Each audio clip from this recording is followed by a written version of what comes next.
आपको पता ही है पिछली बार 19 सवाल आए थे समीक्षा अधिकारी में, तो इस बार भी मोटा माटी आप मान के चल सकते हैं कि 20 से 25 सवाल पूछे ही जा सकते हैं। तो बेहतर तरीके से यार तैयार करते चलो। दिसंबर महीने का जो करंट अफेयर्स है वो भी मैं दे दूंगा। अभी फिलहाल हम लोग जनवरी से शुरू कर रहे हैं। मैत्री 2 क्या है? अंटार्कटिका में भारत का चौथा रिसर्च सेंटर RC चौथा रिसर्च सेंटर है। चर्चा में क्यों है? क्योंकि इसकी घोषणा की गई है। इसकी स्थापना अंटार्कटिका में 2029 तक की जाएगी और ये मैत्री के स्थान पर स्थापित किया जा रहा है, मैत्री 2। अब सवाल बनता है कि अंटार्कटिका पर अब तक भारत के कितने मिशन स्थापित हो चुके हैं रिसर्च सेंटर? तो दक्षिण गंगोत्री पहला था। गंगोत्री में त्रा लगा हुआ है और त्रा का संबंध किससे?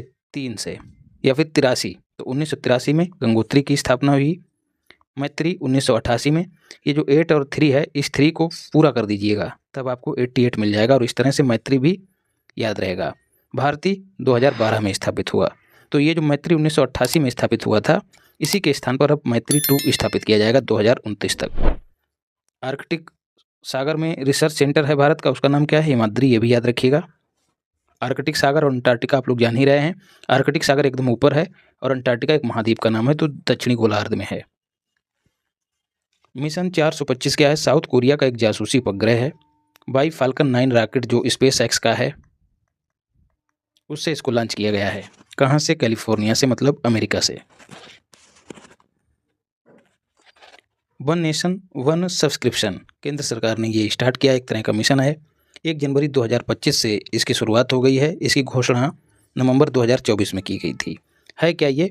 उच्चतर शिक्षा की जो लोग पढ़ाई कर रहे हैं, उसके जो छात्र हैं, उनको रिसर्च पेपर और जर्नल्स जो राष्ट्रीय और अंतर्राष्ट्रीय स्तर के हैं, उन तक पहुंच उनकी सुनिश्चित करने के लिए ये मिशन फ्री में लॉन्च किया जा रहा है। इसके लिए बजटीय आवंटन 6000 करोड़ का प्रस्तावित है और इसकी अवधि 2025 से 27 होगी। मतलब जो उच्च शिक्षा अर्जित कर रहे छात्र हैं, वो अब R&D के क्षेत्र में काम करने के लिए ये जो जर्नल्स और रिसर्च पेपर हैं, इन तक आसानी से पहुंच पाएंगे।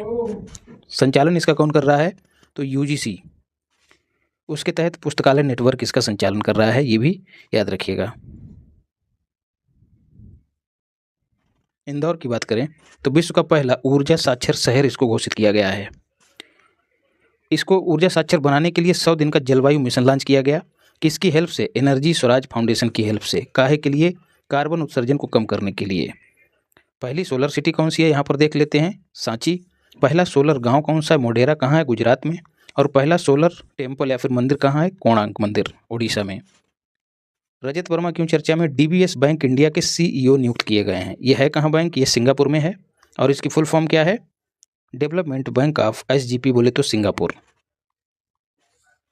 संतोष ट्रॉफी को देखते हैं, इसका संबंध किससे? तो फुटबॉल से है। इस ट्रॉफी को जीता किसने? तो वेस्ट बंगाल ने। किसको हराकर? केरल को। डूरंड कप भी फुटबॉल से ही संबंधित है। इसको किसने जीता था? नॉर्थ ईस्ट फुटबॉल क्लब ने जीता था। ये पहले का करंट अफेयर्स है, लेकिन आप यहाँ पर इसको देखते हुए चलिए। स्पेडएक्स मिशन जो है इसरो ने श्रीहरिकोटा से लॉन्च किया। किस रॉकेट से लॉन्च किया? ये भी याद रखना, PSLV C60। कब लॉन्च किया? डेट भाई याद रखिएगा, ये खूब पूछा जा रहा है आजकल। 30 दिसंबर 2024 को लॉन्च किया। 2 सैटेलाइट लॉन्च किए, उनका नाम क्या था? HDX-01 और HDX-02। 470 किलोमीटर की ऊंचाई पर इनको स्थापित किया गया है। क्यों? डॉकिंग, आपस में इनको जोड़ने के लिए, और अनडॉकिंग, इनको अलग करने के लिए। मतलब ये जो सैटेलाइट स्थापित किए गए हैं, ये आपस में जुड़ जाएंगे और आपस में और एक दूसरे से अपने आप अलग भी हो जाएंगे। इनको कमांड जो है नीचे से दिया जाएगा, धरती से। तो इस तरह की क्षमता जो है भारत के पास भी आ गई है। तो ये एक ऐतिहासिक उपलब्धि हो गई है भारत के लिए। इस क्षमता को पाने वाला भारत चौथा देश बनेगा। इससे पहले USA, रसिया और चाइना के पास ये क्षमता है, ये भी याद रखिएगा। UNO की थीम्स की बात करें, घोषणा की गई है उंगा के द्वारा, यूनाइटेड नेशन जनरल असेंबली। उसने घोषणा की है 2025 को सहकारिता वर्ष के रूप में मनाने की घोषणा की गई है। 2025 को एक क्वांटम साइंस एंड टेक्नोलॉजी के वर्ष के रूप में मनाने की घोषणा की है उंगा ने, और इसी को शांति और विश्वास का वर्ष के रूप में भी मनाने की घोषणा की है। क्वांटम साइंस और टेक्नोलॉजी के वर्ष के रूप में मनाने का प्रस्ताव कौन सा देश लाया था? घाना। घाना कहाँ का है? अफ्रीका का है। क्यों दोस्तों? क्योंकि जो क्वांटम का सिद्धांत है, उसके सिद्धांत को 100 वर्ष पूरे हो गए हैं। इसका प्रतिपादन हाइजेनबर्ग ने किया था, आप लोग याद रखिएगा। और विश्व सहकारिता सम्मेलन कब हुआ था? इंडिया में। उसी दौरान 2025 को सहकारिता वर्ष के रूप में मनाए जाने की घोषणा की गई थी, ये भी याद रखिएगा। कुछ अन्य वर्ष जो आपको याद रखने हैं, 2023 को मोटा अनाज का वर्ष घोषित किया गया है। 2024 को कैमलेट्स जो ऊँट के बच्चे होते हैं उनका वर्ष घोषित किया है किसने? यूएनओ ने। और 2026 को संस्कृति वर्ष घोषित किया है। ये संस्कृति इसमें सुधार कर लीजिएगा वर्तनी में। किसके द्वारा? इसको जो है यूएनओ ने नहीं बल्कि इंडिया और स्पेन ने मिलकर घोषित किया है, ये विशेष रूप से याद रखिएगा। ECTA की बात करें तो economic corporation and trade agreement, जैसा कि नाम से जाहिर है द्विपक्षीय व्यापार को बढ़ावा देने से संबंधित ये एग्रीमेंट है। इंडिया और ऑस्ट्रेलिया के बीच हुआ था। अभी चर्चा में क्यों है? क्योंकि इसकी दूसरी वर्षगांठ मनाई गई है और इसमें कहा गया कि 2020-21 से लेकर 2022-23 के बीच जो द्विपक्षीय व्यापार है ऑस्ट्रेलिया और इंडिया के बीच, ये बढ़कर 2 गुना हो गया है। कितना हो गया? $26 बिलियन। और ये भी कहा गया है कि 2030 तक ये $100 बिलियन किया जाएगा, मतलब $100 बिलियन करने का लक्ष्य रखा गया। कब तक? 2030 तक। ये भी विशेष रूप से याद रखिएगा। CR 450 क्या है? द्रुततम हाई स्पीड ट्रेन है, मतलब दुनिया की सबसे तेज चलने वाली हाई स्पीड ट्रेन। चाइना ने इसका प्रोटोटाइप लॉन्च किया। प्रोटोटाइप मतलब नमूना, बनाने से पहले एक तरह का ब्लूप्रिंट।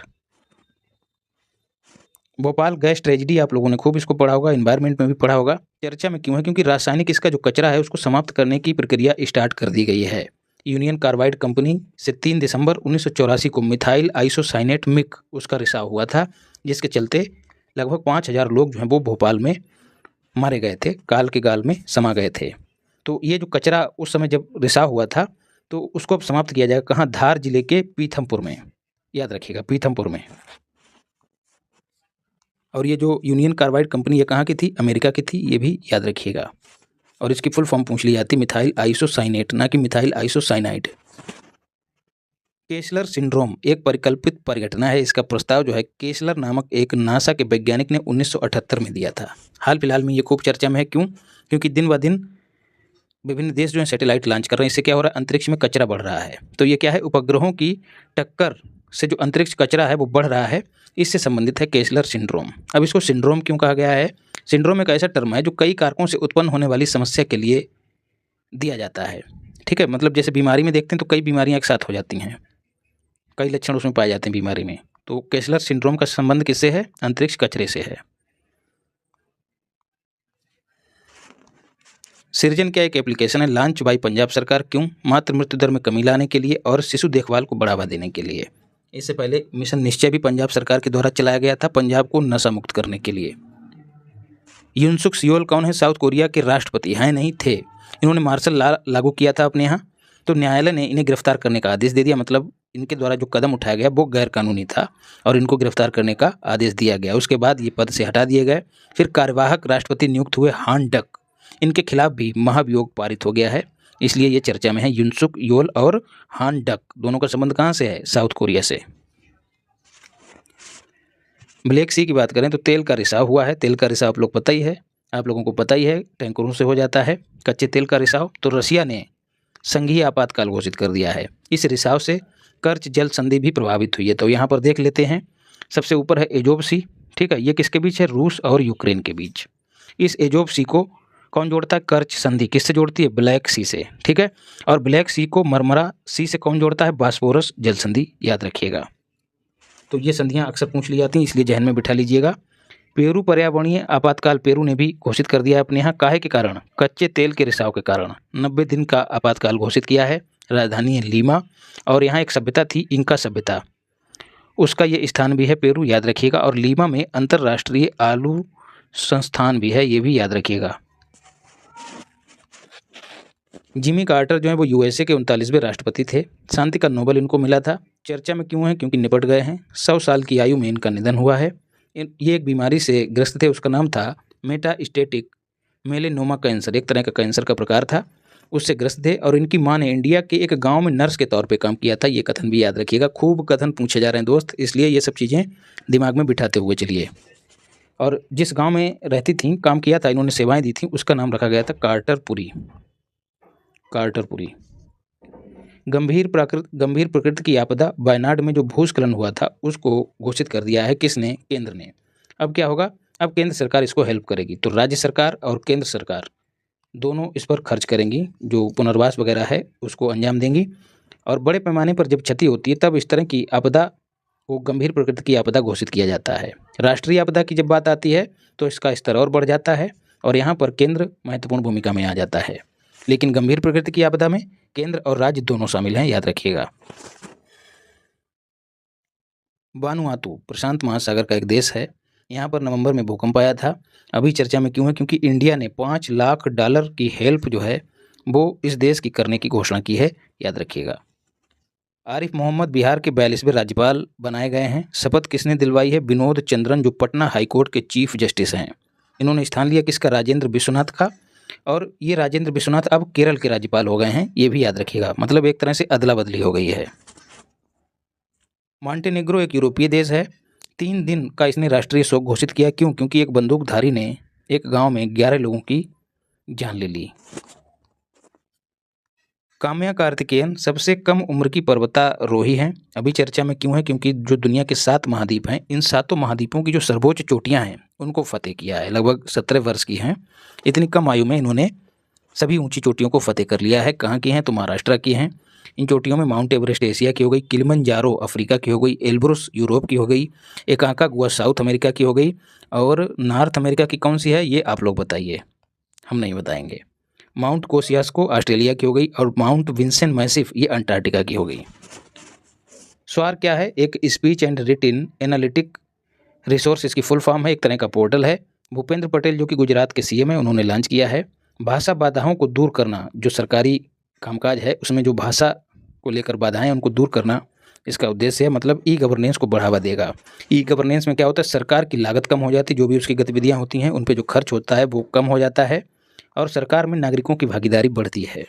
ठीक है, मतलब जो सरकार की सेवाएं हैं वो डोर टू डोर एक तरह से पहुंचने लगती हैं। इस तरह का कथन बनाकर इस बार यूपीपीसीएस प्री में भी पूछा गया था। जैसे उदाहरण के तौर पे आप देख सकते हैं कि डीबीटी डायरेक्ट बेनिफिट ट्रांसफ़र, वो भी ई गवर्नेंस का एक उदाहरण है। और जो राशन कार्ड वाला सिस्टम भी देखिए आप, कहीं का भी मजदूर हो, कहीं का भी व्यक्ति हो, वो किसी भी राज्य में राशन ले सकता है। ये सब उदाहरण जो है वो ई गवर्नेंस के हैं, याद रखिएगा। शिकायत भी नागरिक जो है घर बैठे कर सकता है। ये सब ई गवर्नेंस के उदाहरण ही हैं। Line of actual control LAC की बात करें तो इस पर एक शिवाजी की प्रतिमा जो है वो स्थापित की गई है। उसके पास सेना ने उसका अनावरण किया है, पैंगोंग झील के पास। पैंगोंग झील कहाँ है? लद्दाख में। कागेद क्या है? सिक्किम का एक नृत्य महोत्सव है। नए साल पर इसका आयोजन किया जाता है और बौद्ध धर्म से संबंधित है। बितुल कुमार CRPF के नए महानिदेशक अनीश दयाल का स्थान लिया है। प्रो कबड्डी लीग को हरियाणा स्टीलर्स ने जीता है। किसे हराकर? पटना पायरेट्स को हराकर। विवाद से विश्वास योजना CBDT की है, central board of direct tax. कम दरों पर कर विवादों को हल करना इसका उद्देश्य था। चर्चा में क्यों है? क्योंकि इसकी डेट बढ़ा दी गई है। 31 जनवरी 2025 तक इसको बढ़ा दिया गया है। 1 अक्टूबर 2024 तक।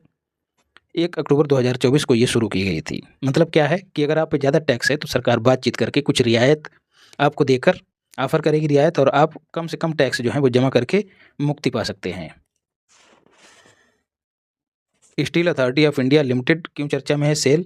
दूसरी बार ग्रेट प्लेस टू वर्क प्रमाण पत्र इसने प्राप्त किया है। 1973 में स्थापना हुई थी। ये एक महारत्न कंपनी है, मुख्यालय इसका दिल्ली में है। तो इस तरह से दोनों दिनों का करंट अफेयर्स हम लोगों ने कंप्लीट कर लिया है। और इसी तरह से प्रेम और स्नेह बनाए रखिए, लाइक वाइक करते रहिए। जो लोग नए हैं वो सब्सक्राइब कर लें, और PDF के लिए इसी नाम से टेलीग्राम चैनल है, उसको ज्वाइन कर लीजिएगा और लोगों तक शेयर वेयर भी करते रहिएगा। बाकी पढ़ते रहिए, स्वस्थ रहिए, मस्त रहिए और पढ़ाई में व्यस्त रहिए। सबसे पहले उत्तर मध्य रेलवे को देखते हैं। तो महाकुंभ आप सबको पता है प्रयागराज में इस बार चल रहा है। टिकट बुकिंग के लिए एक नई प्रणाली इसने जारी की है। इसमें क्या होगा? रेलवे कर्मचारी एक QR कोड वाली हरी जैकेट पहने रहेंगे। तो जो एक एप्लीकेशन आता है, आप लोग जान भी रहे होंगे, UTS, उसके थ्रू जनरल टिकट बुक करने में जो यात्री हैं वो सक्षम रहेंगे। उत्तर मध्य रेलवे का हेडक्वार्टर प्रयागराज में है। UTS के थ्रू क्या होता है? जनरल टिकट की बुकिंग होती है। द्वीप विकास एजेंसी, इसकी बैठक हुई है। 2017 में इसका गठन हुआ था। फॉर द्वीपीय क्षेत्रों के समग्र विकास के लिए, जो द्वीपीय क्षेत्र जैसे लक्षद्वीप हो गया, अंडमान निकोबार हो गया, ऐसे क्षेत्रों के समग्र विकास के लिए इस एजेंसी का गठन किया गया था। अभी चर्चा में क्यों है? क्योंकि 3 जनवरी को अमित शाह ने इसकी बैठक की अध्यक्षता की है और ये बैठक 7वें क्रम की थी, ये भी याद रखिएगा। और 2017 में इसका गठन हुआ था और अध्यक्षता जो है हर बार इसकी होम मिनिस्टर ही करते हैं। ये फैक्ट विशेष रूप से याद रखिएगा। डेट को भी ध्यान में डाले रखिएगा, क्योंकि क्रोनोलॉजी बेस्ड क्वेश्चन पूछने का जो नया ट्रेंड आया है उसके लिए हमें हमेशा तैयार रहना है। और इस बैठक में 100% रिन्यूएबल एनर्जी क्षमता हासिल करने के लक्ष्य पर भी अमित शाह ने बल दिया है, ये भी याद रखिएगा। राष्ट्रीय बाल विज्ञान कांग्रेस 31वें क्रम की है। भोपाल में इसका आयोजन हुआ 3 जनवरी को हुआ है। उद्घाटन इसका किसने किया? सीएम जो मध्य प्रदेश के हैं मोहन यादव, उन्होंने इसका उद्घाटन किया है। बैंक नेट एक पोर्टल है, लॉन्च बाई सरकार, जो केंद्र सरकार है उसने लॉन्च किया है। जो सार्वजनिक क्षेत्र के बैंक जब किसी संपत्ति की नीलामी करते हैं तो उन संपत्तियों की ई नीलामी के लिए एक प्लेटफॉर्म है, एक पोर्टल है बैंक नेट। उस पोर्टल पर सारी जानकारी संपत्तियों की रहेगी और जो भी क्रेता है उससे सारी जानकारी उस पोर्टल पर मिल जाएगी। कुल मिला के जो ई नीलामी है उसको सरल बनाने के लिए ये पोर्टल सरकार के द्वारा लॉन्च किया गया है, याद रखिएगा। ऑप्शन में आरबीआई भी रहेगा तो भ्रमित मत होइएगा। बोलीविया आप सबको पता है, जंगल की आग के कारण ये चर्चा में है। दक्षिण अमेरिकी साउथ अमेरिका का ये लैंड लॉक्ड देश है, आप सबको पता होगा। अभी चर्चा में क्यों? क्योंकि इंडिया ने इसको मानवीय सहायता भेजने की घोषणा की है। कैपिटल बोलीविया की लापाज है, ठीक है। और ये लापाज दुनिया की हाईएस्ट कैपिटल है, सर्वाधिक ऊंचाई पर स्थित कैपिटल है। एक सवाल ये बन सकता है कि ये कैपिटल है किस पर्वतमाला में? तो एडीज पर्वतमाला में है, याद रखिएगा। स्क्रब टाइफस संक्रमित पिस्सू कीड़ों से फैलने वाली एक बीमारी है जो प्रायः सर्दियों में फैलती है। अभी चर्चा में क्यों है? क्योंकि जो पुदुचेरी है तमिलनाडु में, वहाँ पर जो तमिलनाडु सरकार है उसने सावधानी बरतने के निर्देश जारी किए हैं। बैक्टीरिया जनित बीमारी है, इसमें बुखार, सिर दर्द जैसे लक्षण दिखाई देते हैं। निमिषा प्रिया आप लोग खूब चर्चा में सुनते होंगे, केरल की एक नर्स है, यमन में इनको मौत की सजा सुनाई गई है, इसलिए चर्चा में है और इस मामले पर सरकार नज़र बनाए रखे हुए है। विदेश मंत्रालय के प्रवक्ता ने ये बात कही है। तो आपको ज़्यादा कुछ नहीं, निमिषा प्रिया का नाम याद रखना है और यमन देश को भी याद रखना है, वहाँ पर सजा इनको सुनाई गई है।